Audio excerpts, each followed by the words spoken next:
دا تپوسونه او سوالات دا د علم د حصول یو ډیره بنیادی ذریعه او وسیله ده. سفیان ثوری رحم الله مبارک ما کتلی د سره یو ځل شاګرد مرګره نو بلخ ته لاړ. ولته وې د ډیر وخت تیر کمیاش یا 2 میاشتې او چا څه مسلو ته پوس نه کاو. یا شاګرد ته ویل چې د زمکه نماو باسه دا ارض سو انډر ناکار ازمکه دا داخله کې ټیک نه دی. دغه زمونږ دومره ډیر وخت وشو اوسه پورې چا د دین د مسلې ته پوس نه کوي. دلته علم ځای کیږي او د انسان زړه مري. نو هغه شاګرد ته ویل چې چې کډه ونغاړو د ځنه لاړو شو. انسان مونږ د مسلمان د حالات چې دي دا کم زوال چې دی او کم تکالیف سره مسلمانان مخ دي دا څه وجه کېدلی کوم اسباب چې مسلمانان دي مشکلات سره مخ شي. اوله بنیادی وجه دا ده چې مسلمان نن سبا ځکه مغلوبه دی چې خلافت اسلامي نشته. د دې نعمت نه موږ او تاسو ټول محروم یو په ټوله دنیا کې نشته او کفر نه غواړي چې یو اسلامي نظام دی په یو ځای کې قائم شي خلافت دی وي په حدود دی نافذي. رسول الله صلی الله علیه وسلم په مدینه کې اسلامي خلافت د یو مسلمان زنانه بیزتی وشو ټول يهوديان د مدینې نه وشړل او جلا وطن هارون الرشید بادشاہ مامون الرشید بادشاہ د قصې تاسو اوریدلې دي چې هغه ته اطلاع رااله چې په اندلس کې یو زنانه ده او کافرو په قید کې دا او په جیل کې دا استانوم یادای فوج د ځان سره واغستو پوری تور روان شو او هغه علاقې فتح کړه هغه زنانه رها کړه. شیخ صاحب لکه تاسو د اسباب چې ذکر کوي یوم پکې دا ذکر کوي چې وحدت پکار دی. اوس د وحدت لپاره د خلکو مختلفي بلاري دي. آیا قرآن کوم وحدت موږ ته خدای چې راکه مسلمانانو په سمانه یو ځای شو مثلا دا دومره ډېر مسلمانانو کیم دي کوم یو شی هغه چې د ټول هغه ته رجع وکړي بیرته ورسه هغه اصل د دې چې یو ځای به شي او اتفاق او دا جوړ شي که څه باندې عمل وشي.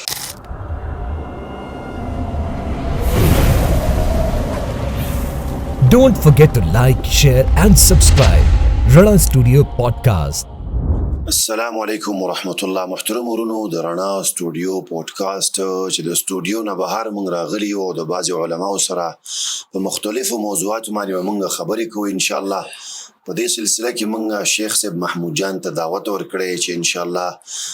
په بعضي موضوعاتو باندې هغه سره خبرې کوي. شیخ صاحب تاسو ته هر کله وي. جزاکم الله بارک الله. شیخ صاحب الله تاسو ژوند کې برکت واچي په خیر را لې زمونږ د علاقې ته مرګري چمن آباد ته او الله پاک دې تاسو له جزای خیر درکړي. شیخ صاحب محترم د ډیرو مسلمانانو په ذهنونو کې یو سوال لري دا چې نن سبا موږ د مسلمان د حالات چې دي دا کم زوال چې دی او کم تکالیف سره مسلمانان مخ دي دا څه وجه کېدلی کوم اسباب چې مسلمانان دي مشکلات سره مخ شي کېدی باره کې مسلمان د پر لګرانه واچول شي په دې موضوع باندې. الحمدلله والصلاة والسلام علی رسول الله اما بعد. شیخ صاحب محترم تاسو چې کوم سوالو کو اولن خو تاسو ته هر کله ويم اهلا وسهلا او تاسو خیر مقدم کو چې تاسو زمنګ د تیمرګری په سیمه چمن آباد چې کوم مدرسه ده مدرسه فاطمه الزهرا هغه ویزټ مو کو تشریف هم راوړو. الله دې تاسو دا جهود قبول کړي. باقی کوم سوال چې تاسو کو واقعي رحم سوال لې داغي جواب به کوم خدای نمخ کې د مقدمه په تور زه د یو خبرې وضاحت کول غواړم. هغه دا ده چې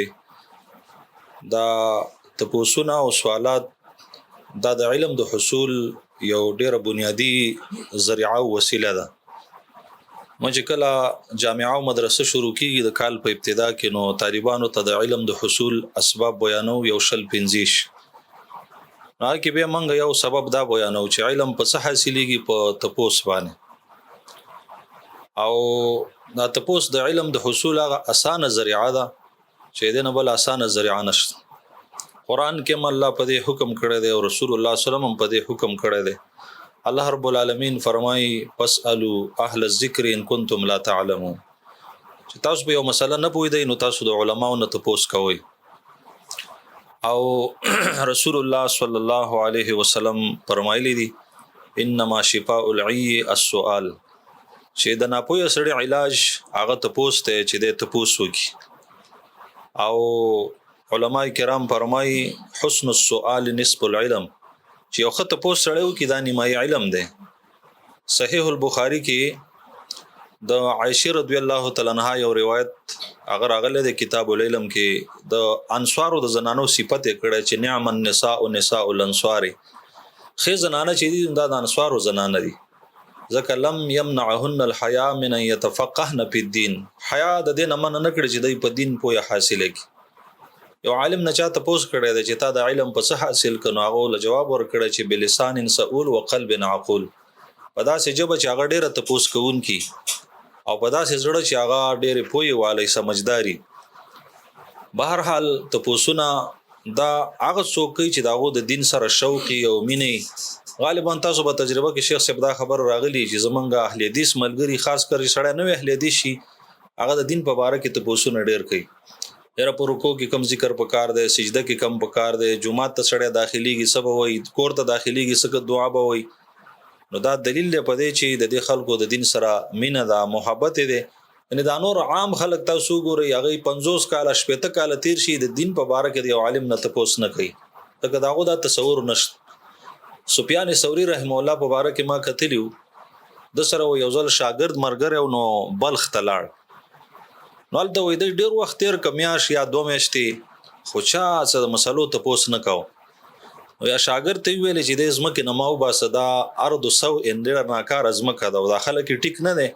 ځکه زمونږ دومره ډېر وخت وشه اوسه پورې چا د دین د مسلې تپوس ونه کوو دلته علم ضایع کېږي او د انسان زړه مري.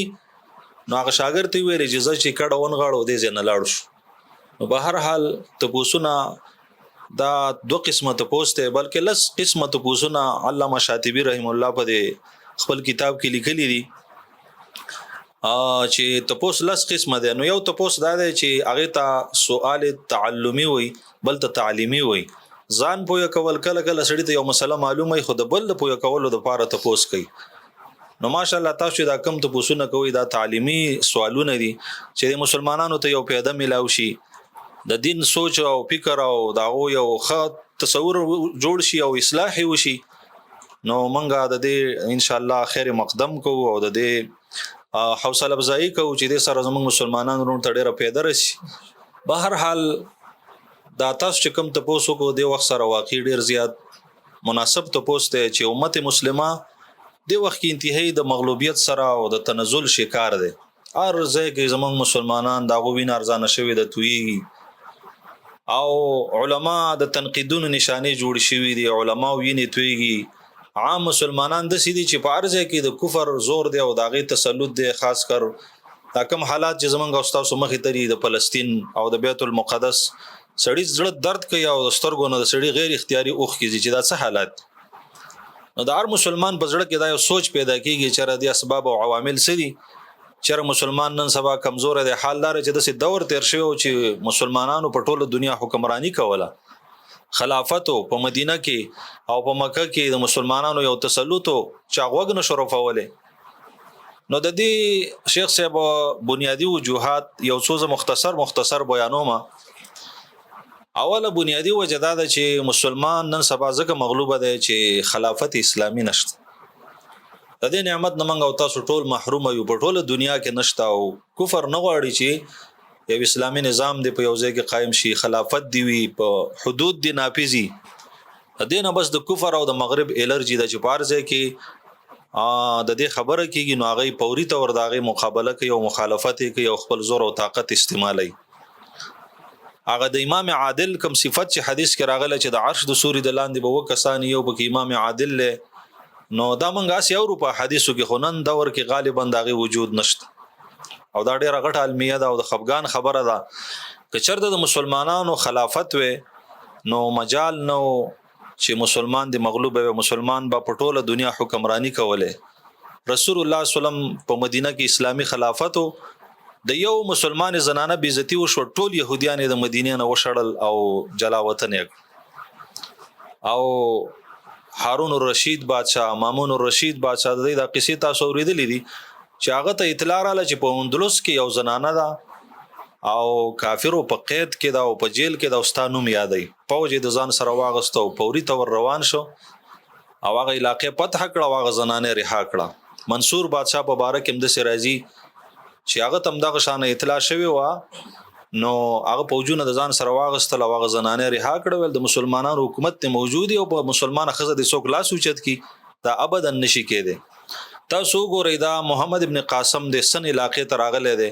ځکه یو زنانه باندې ظلم کېدا او आवाज یو غچیا حجاج اے حجاجا زما مدد وک نو هغه زنه دی راولېګو دا سن او دا علاقې فتح کړي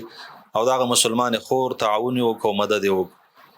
نو منګ او تاسو ټول مسلمانانو له فکر دي چې د خلافت اسلامي او شرعي نظام د فار جدوجہد وکړو بیا کراشي او کرانشي خو غالبا زمنګ او تاسو نه به الله راضي شي چې منګ او تاسو خپل کوشش وکړو. دویم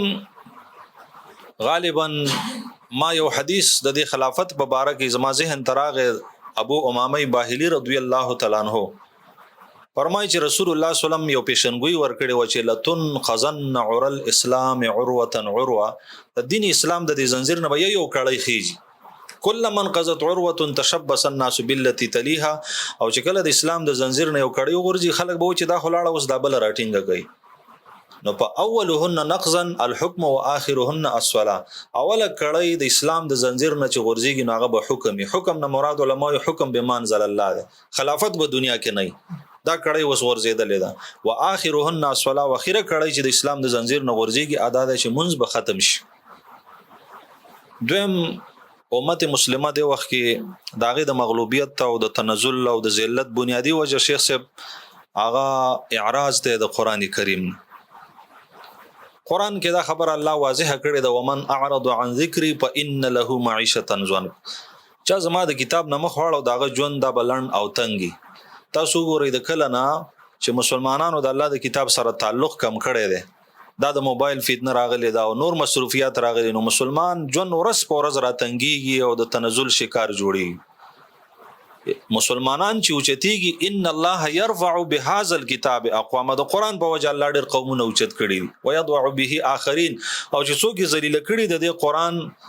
د عدم توجه په وجه او د عدم تعلق په وجه خلک الله ذلیل کړي دي د مسلمان د فوقیت راز هغه قران کریم دی داغه د عزت راز چې دی نو قران کریم دی چې څومره زمنګ د قران سره تعلق جوړیږي مسلمان به اوچتي عزتمن وي. شیخ البانی رحمه الله چې د سعودي عرب مشهور عالم دین او صوفات شوی دی الله دې په خصوصي رحم وکي هغه نه یو ځل چاته پوس کړو چې شیخ صاحب نن دا مسلمانان پارځه کې ذلیل دي او مغلوب دي او چې دې بس وځي نو ډېر حکما خلک او ډېری وزنی خبره بیا کولې نو ته ویلو چې دوه خبرې دي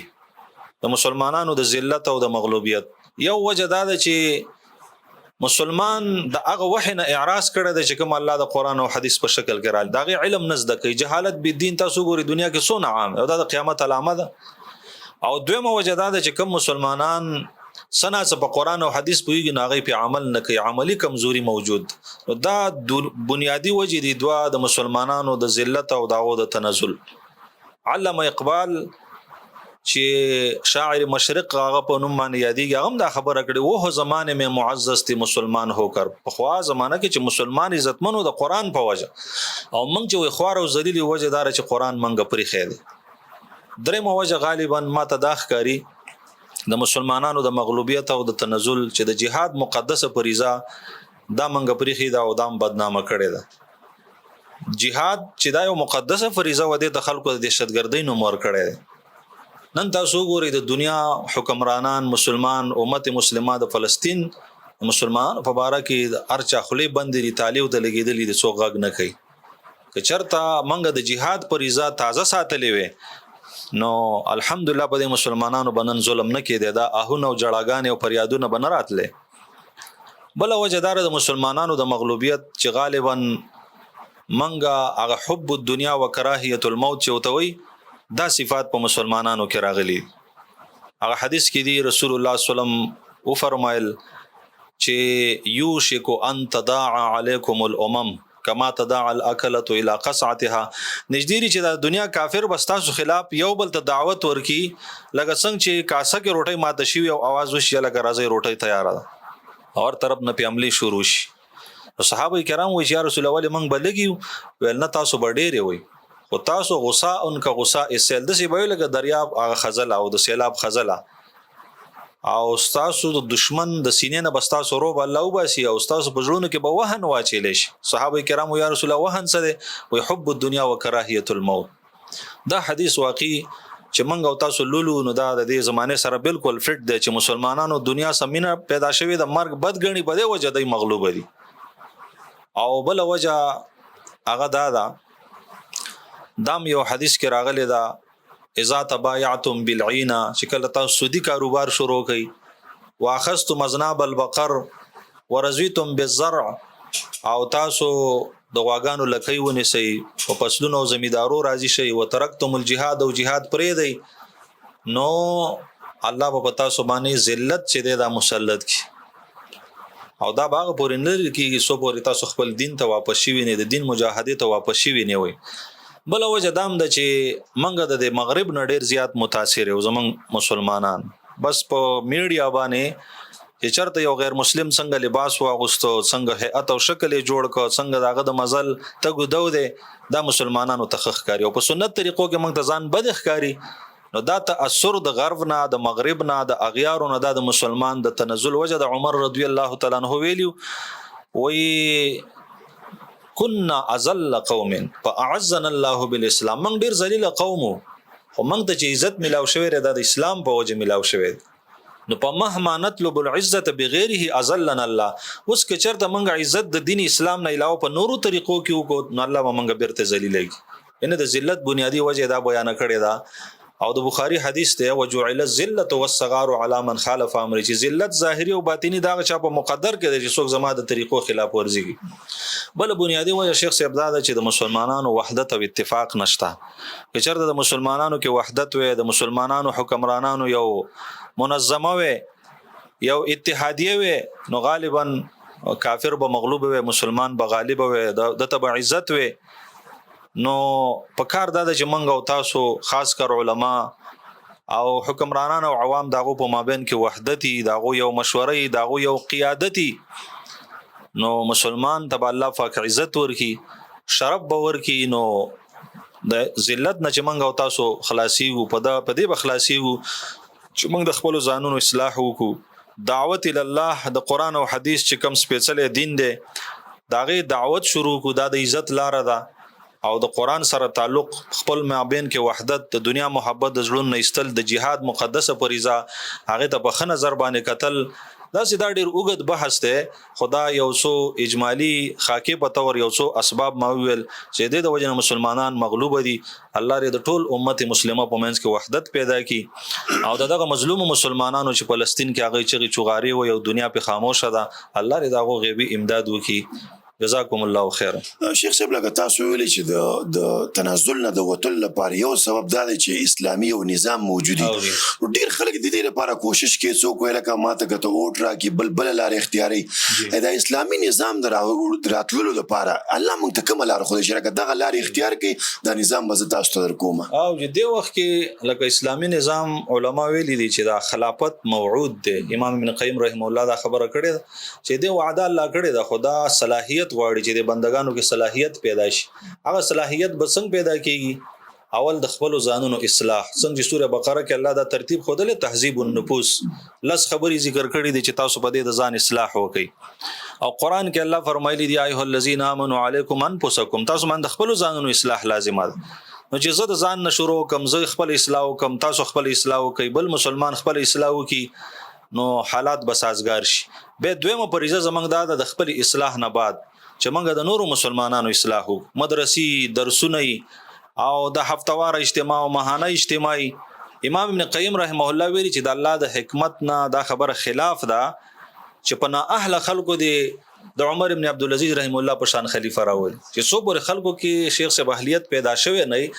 نو دا ناممکنه خبره ده چې د عمر ابن عبد العزيز په شان او یا د عمر رضی الله عنه په شان خلیفہ دی راشي لګن سبا خلک دا خبره کوي چې را کاش کې چې عمر رضی الله عنه موجود وي او داغه په شان خلیفہ وي دا به ال رضی چې کله مونږه دعوت جاری ساتو زمونږه ماحول برابر شي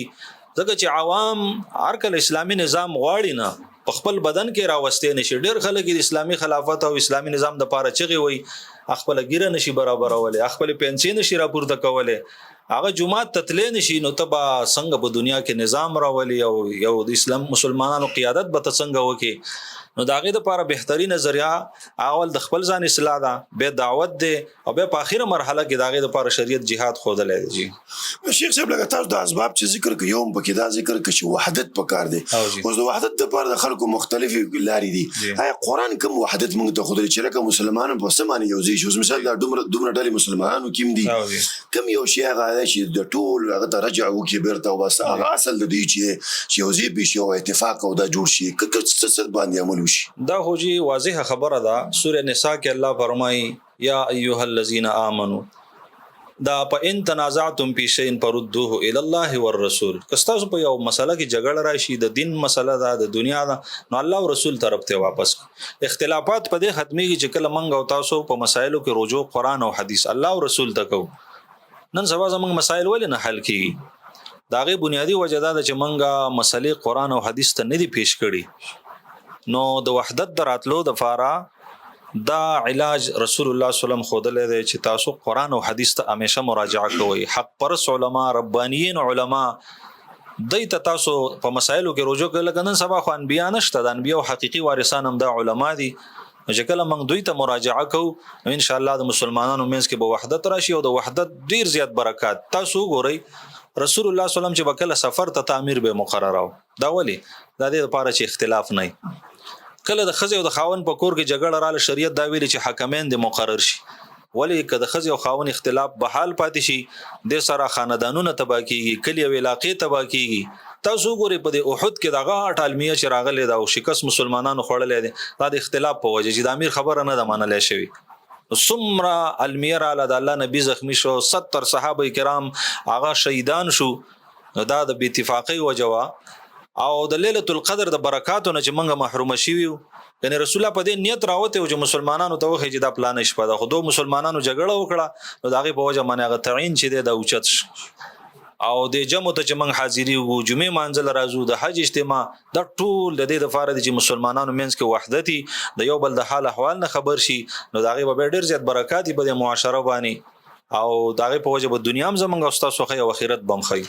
شیخ صاحب یو بل سوال لري چې د نیک اعمال سره به د انسان شوق څنګه پیدا شي بل د توفیق. اوس مثال ډیر مسلمان دي مونږ واخله بل واخله خره معلوم نه چې دا نیک اعمال له خود بعضي وخت توفیق نه ملاويږي بعضي وخت دا شوق نه د اساس باب دي چې سړی هغه شوق هم پیدا شي او توفیق هم سره ته ملاوي شي. شیخ صاحب محترم دا ډیر اهم ته پوسټ تاسو کو زمونږه توجه هم ډیر ښه خبره تراوړه ولا نیک اعمال داغه سبا شوق زمونږ څنګه پیدا کیږي یا د الله د طرفه به توفیق څنګه ملاويږي. نو د دې لپاره ډېر اسباب او ذرایع شته. لکه هر یو چې یو څه چې حاصلېږي نو هغه په اسباب دنیا دارو الاسباب دي. نو بنیادی سبب چې داغه د وجه نه زمونږ د نیکو اعمالو سره شوق پیدا شي نو فضائل د اعمال صالحو چې دا موږ مطالعه کو یا د علماء کرامو نو وورو.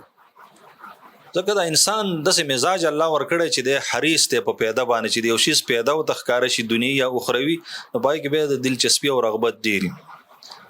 نو د نیکو اعمالو سبا زمنګ شوق پیدا کیږي اله چې کله موږ د نیکو اعمالو فضایل وورو. زمنګ دین کې مسائل هم شته الحمدلله فضایل هم شته او مشهور خبره ده وای من لم يعرف فضائل الاعمال ثقلت عليه في جميع الاحوال چې د یو څه فضیلت سره نه پیژنې په به بوجي. مثلا یو عالم ما ته فضیلت بیان کا چې لکه حدیث کې راغلی دی چې سبحان الله وبحمده دا ذکر څوک کی نو د ګناونه الله معاف کوي وین كانت مثل زبد البحر اگر که دریاب د زک په مخصي مسلم کې حدیث نو به دا ذکر موږ نه سونه خون راک. یا د بخاری اخیرانه حدیث ته چې دوه کلمې دي په جواب په ویلو کې اساني دي په تل کې درنی دي رحمان ذات ډېر محبوب دي هغه سدي سبحان الله وبحمده سبحان الله العظیم. نو دا فضیلت چې مؤمن او خپل دي ذکر سره شوق پیدا کوي. یا مثلا سنن ابي داود کې حدیث دی رسول الله صلی الله علیه وسلم فرمایي چې کله سړی د جمعې مانځل ازي نو په یو قدم د کال د عبادت اجر ملويږي. صحیح حدیث بسناد صحیح. نو بیا به مسلمان جمعې مانځل څومره په شوق زی ځکه چې په یو قدم د کال د عبادت اجر چې 100 قدم تا واغست نو د 100 کالو عبادت 200 قدم دی واغست نو 200 کالو د عبادت اجر. نو دا فضائل الاعمال دا مطالعه کول دا د علماو نو اوریدل دا زمونږ د نیکو اعمالو سره شوق پیدا کوي. دویمه بنیادی وجہ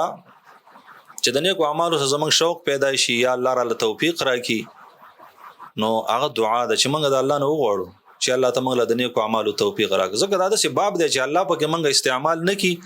نو په خپل زور او طاقت د موټو په طاقت دا نشي کېده. معاذ ابن جبل رضی الله تعالی عنہ ته رسول الله دا دعا خودلې و چې دا د فرض مانځه نه رسټو وای او زمونږ استاد ټولو د فاره ده اللهم اعني على ذکرک وشکرک وحسن عبادتک یا الله ته زما سیمداد او کستا د ذکر په کول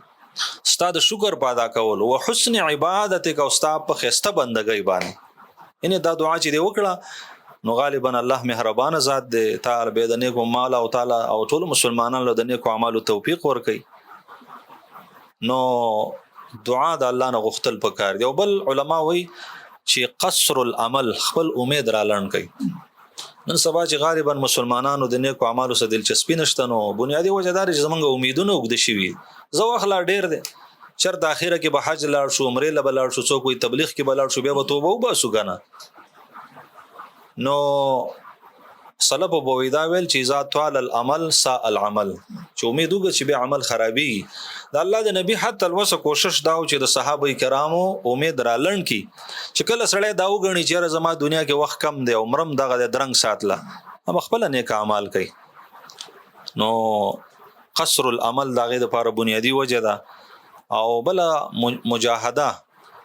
قرآن کې الله ویلي والذین جاهدوا فینا لنهدینهم سبلنا څوک چې زما په دین کې خواري کوي زه ته به د نیکو اعمالو لارې او د جنت لارې هغه ورخیم دا نیک عمل علماء وایي د څه شی دی چې شروع ګرانه ده خو چې شروع دې کبه د الله اساني ومن یقترب حسنه نزد له فيها حسنا الله وایي چې نیکی شروع کړه به ولب کې مون خایس پیدا کو او د سورته الليل په ابتدا کې غالبا 3 اسباب ته اشاره شوې ده چې دا څوک خپل کی الله ولر نیک عمل توفیق ورکړي فاما من اعطى واتقى وصدق بالحسنى فسنيسره لليسرى څوک چې د الله په نوم ورکړه کوي تقوا اختیار کی او د الله د وعدو تصدیق وکي نو فسنيسره لليسرى د تبع منګه د جنت لار د نیک اعمال لار د اسانو او بل نیک اعمال بمنګ او تاسو تعالی اسانيږي شوق بم پیدا کیږي چې کله من کې د یقین ماده پیدا شي لقمان حکیم خپل بچی ته دا ویلو یا بنیا انما تعمل بقدر يقينك بچیا ته چې عملونه کینو په اندازه د یقین بهګه څومره یقین مضبوطو د نیکو اعمالو سره دلچسپي او رغبت او لگاو دا بډيري او غالبا نن سبا زمونږ د مسلمانانو یقین په دنیا جوړ شوی دی د الله او د رسول په خبرو د آخرت په خبرو دا ډېر کمزور دی نو د وجه غالبا د نیکو اعمالو سره زمونږ او تاسو دلچسپي او رغبت دانشت دغه شان حلال رزق چې څو خوري د الله د نیکو اعمالو توفیق غالبا ور کوي سهل ابن عبد الله تستری رحمه الله ویلی وای من اکل الحلال اطاع الله شاء ام ابا سبحان الله سونه خسته خبره څوک چې حلال روزي خوري نو د بد الله په طاعت کې استعمالي کړه خوخه یو خوخه نه ومن اکل الحرام عصى الله شاء ام ابا او چې څوک د الله نافرمانی کوي نو دی به د الله په نافرمانی کې استعمالي کړه خوخه یو خوخه نه دغه شان د دې جبه حفاظت دام بکی یو بنیادی سبب د قران کې الله تعالی فرمای وقولوا قولا سديدا يصلح لكم اعمالكم سیده خبره کوي نو الله بستاسو عملونه قبول کړي یصلح لكم اعمالكم کې حافظ ابن کثیر رحم الله یو خمانه کړي زما په خپل ډېر خوښ شوی وای دا معنا هم صحیح ده چې الله بستاسو اعمال قبول کړي خو دوی معنا دار چې يوفق لكم للاعمال الصالحه يوفقكم للاعمال الصالحه د نیکو اعمالو توفیق به الله تاسو لدرکړي ان د جبی د حفاظت په وجا د نیکو اعمالو توفیق به ملاویږي او حدیث ابو ذر رضی الله عنه کې راغلی وای د رسول الله صلی الله علیه وسلم فرمایلی چې تا باندې علیک بطول الصمت وګد خاموشي اختیار کا د متردتن للشیطان وعون لك على امر دینک شیطان بستانه شړی او دا امدادي د استا سره د دین په کارونو کې نیک اعمالو توفیق به الله پاک تعالی درکړي نو دا هغه بنیادی اسباب دي چې د په وجه د نیکو اعمالو سره شوق او دلچسپي پیدا کیږي او د الله د طرفه بنده ته توفیق ملويږي دغه شان د طلب د علم چې ده نو دام هغه ذریعہ ده چې په دې سره د نیک عمل توفیق ملويږي کله سره علم طلب کی او علم زده کی نو غالبا د علم کې د یو خاصیت الله خیر چې د نیکو اعمالو طرف ته سره راکاږي نیکو اعمالو طرف ته سره راکاږي جزاکم الله بارک الله. شیخ صاحب محترم تاسو مخکې وضاحت وکړو چې نیک اعمال او بار بار هم دا لفظ تکرار کړ چې نیک اعمال. اوس یو مسلمان سره سوال لري چې نیک اعمال خو زما اورم په دې نت کې خلک دی لکه فلانه ذکر دی هو 2000 ځلی ول ولا فلانه آیت دسی نیک اعمال دي ته ویل کی کنه د نیک اعمال لپاره کوم معیاري سنه به مونږ د نیک اعمال زده کو چې ست د نیک اعمال ویل شي چې الله معنا قبولم کی او د اجر مستحق زو ګرځيږم. او جی او دا خبره بالکل صحیح ده. نیک عمل د لپاره بالکل معیار شته ده. نیک عمل د شریعت په اصطلاح کې شیخ صاحب ما وافق الكتاب والسنه، قران او حدیث سره چې عمل برابرۍ بس دې ته نیک عمل وای. امام بیضاوی رحم الله مشهور خبره ده الصالح من الاعمال ما صوغه الشرع وحسنه. نیک اعمال دې ته وای چې شریعت داغي اجازه ورکړي او خې غنلې. امام مالک رحم الله مشهور خبره ده هغه وای دا ویل چې مثل السنه كسفينه نوح. د دې سنت د تابعداري مثال د نوح عليه السلام د کشتۍ دی. من رکبها نجا ومن تخلف عنها غرق. د څوک راو ته د نجات مند کو چې بار پاتې شو د بډوبي. د الله د نبی یو قاعده کلیه ده چې من احدث فی امرنا هذا ما ليس منه فهو رد. دا حدیث علماء په غشپغو حدیثو کې داخل دي چې د مدار الاسلام وي چې چا به د دین کې د یو کار پیدا کړي چې زمنګ مهر او ټاپه په نو دا مردود دي. د الفاظ امراضی من عمل عملا ليس عليه امرنا فهو رد.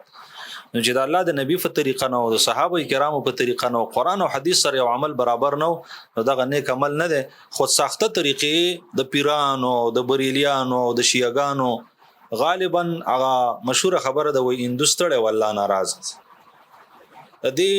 چې یو عمل سره یو کې او د الله د نبی مهر او ټاپه په نه د دې مثال د دروالو پیسو دی ردی روپۍ. یو سړي سره جیب کې ډېری زیاتې پرتی دی او به کې هم ته ډک کړی دی او خیال دار چې په بازار کې سودا او کم سودا سکه چې د بل ته گرفتار شي جیل به ځي او د پولیسو او د پوجانو د کوړو سره به مخامخ شي. دغه ته نیک عمل نه ویل کی. شیخ بل دانن سبا عصر کې د ژوند ډیر سخت شوی دي او ما یو کس لیدل هغه عربو قرات کوي هغه ته جړه ورته دی ویل لکه دا جاړي ولي دا زمونږ ژوند به سمانی نرم شي چې مونږ ته د جړه راشي د الله د کلام په اوریدلو سره یا نور د چې مسلمان د دردونه مونږ ګورو هغه کې زمونږ ژوند دومره سخت شوی دي د رقت القلب د باره کوم اسباب دي چې بس هغه سره اختیار کیو. سبحان الله شیخ صاحب دا هډه هم ته پوسټه او دا زمنګ د دې دور هغه مهلکه بیماری ده. هغه فتنه ده چې د ټولو فتنو بنیاد ده. کله چې د انسان زړه سخت شي بیا بده کې هر فتنه او هر ګناه دارات لش او زبده سی وي چې دا د زړه سخواله د وخت کې عوام سکه چې خواصو تم دا بیماری لګیدل چې زړه زمنګ سخت شوی دی او دا د الله یو عذاب ده. مالک ابن دینار رحم الله قول ما دي تفسیرونو کې کتل دي هغه به وای دا ویل چې ما ضرب الله عبدا بعقوبه اشد عليه من قسوه القلب. الله یو بندله سزا نه د ورکړي چې ډیره سختي د زړه د سخوالي نه غالبا ډیر خلک په دې پويږي نه او د تداء اليهود وای دا د زړه سخواله دا د يهودو بیماری وسم قصد قلوبكم من بعد ذلك فهي كالحجار. او يهود دا الله ول سزا ورکړي او چې زړونه ول سخت کړي او په بما نقضهم ميثاقهم لعناهم وجعلنا قلوبهم قاسيه يحرفون الكلم عن مواضعه. دا غي په نتیجه کې به د تحریف کو زړونه دومره سخت شي او د زړه سخواله شیخ صاحب دا د دې دور ډېر مهلکه بیماری ده او زړه د انسان چې سخت شي نو یو خو په خبري اثر نه کوي ځکه د قسوت معنا څه د علما وي قسوت شدت ته وي او قسوت دي ته وي عدم التاثر عن آیات الله. سره قران اوري حدیث اوري او هیڅ اثر پې نه کیږي د تقسوت وي. راځړه د شیشي لکه د کانی پشان نو ډیر زیات ضررونه دي د يهودو سره مشابهت ده د الله عذاب ده او زړه چې سخت شي بیا د انسان له عبادت هم خون نه ور کوي او زړه ولې سختيږي د زړه د سخوالي بنیادی سبب ګناونه دي. لکه یو حدیث نه معلومیږي چې کله سړی ګناو کې به زړه تور داغ ولګي که توبه وباسي خو زه دا قرآن شو که توبه نه باسي بل داغ ولګي بل حتی تعلو وقلب دا ټول زړه راګیر شي. نو بیا دا د سی لکه ناوې ته سړی منګي کیدی او نسکوري کیدی نو ناوه کې بډیرو برارواني او د منګي کې زکه وبن راځي چې دا نسکور پروت دی. د زړه مثال هم بیا د قشان شي هغه ختم القلب شو ته وي ختم الله على قلوبهم مستاق وګرځي. دغه شان علماء چې دا زړه سختيږي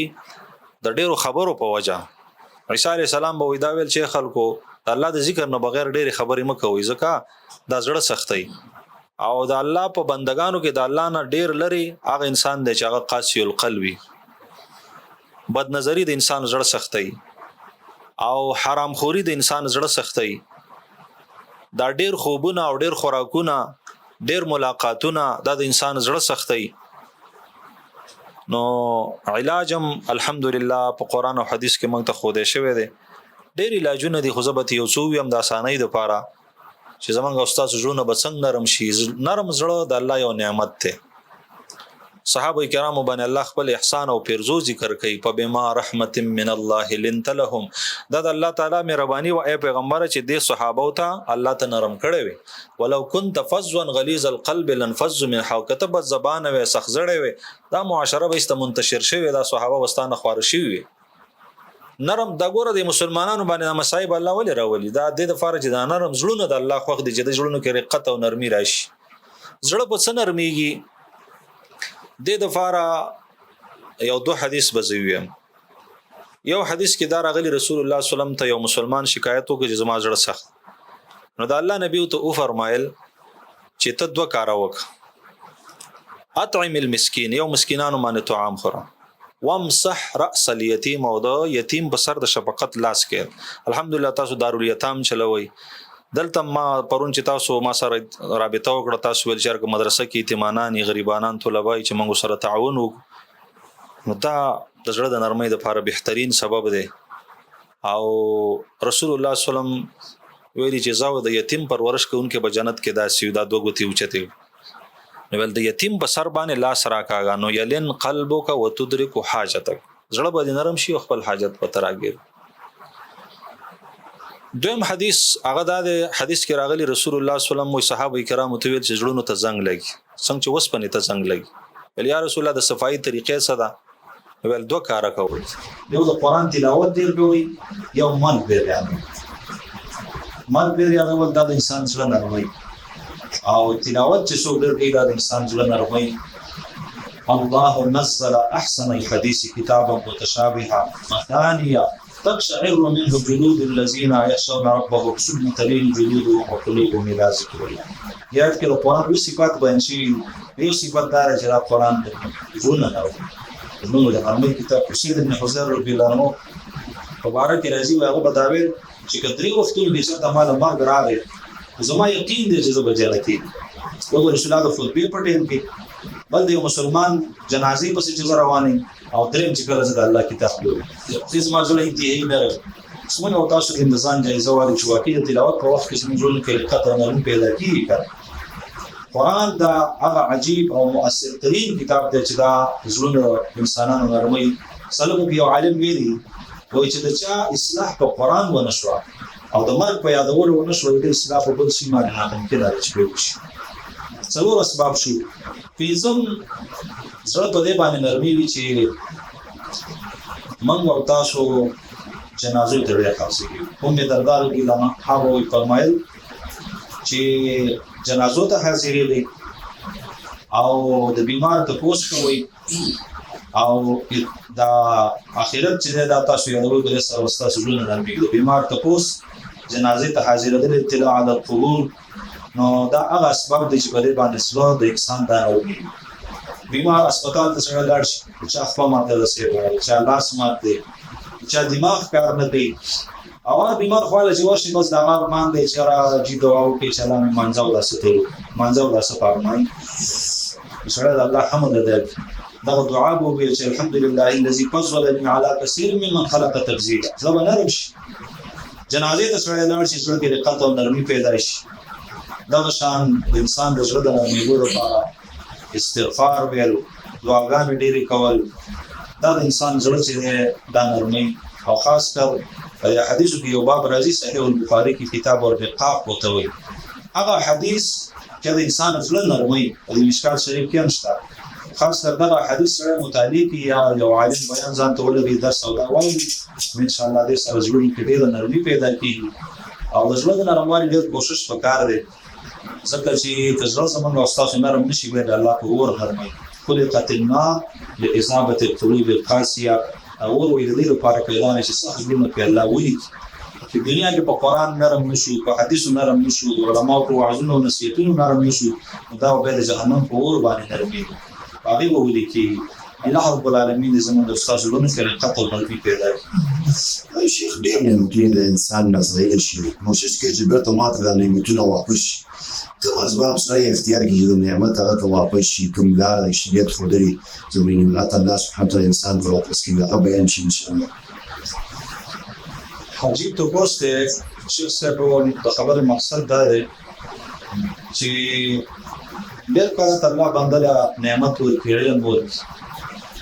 او مثلا صحت او ځواني ولورکړي نیک شهرت ولورکړي خبرچی ولورکړي کله کله دا نعمتونه ایستل انسان نو واغستې شي بس الله سبحانه او افسوسونه کوي دا سوچ کوي چې دا حالت توبه ته څنګه واپس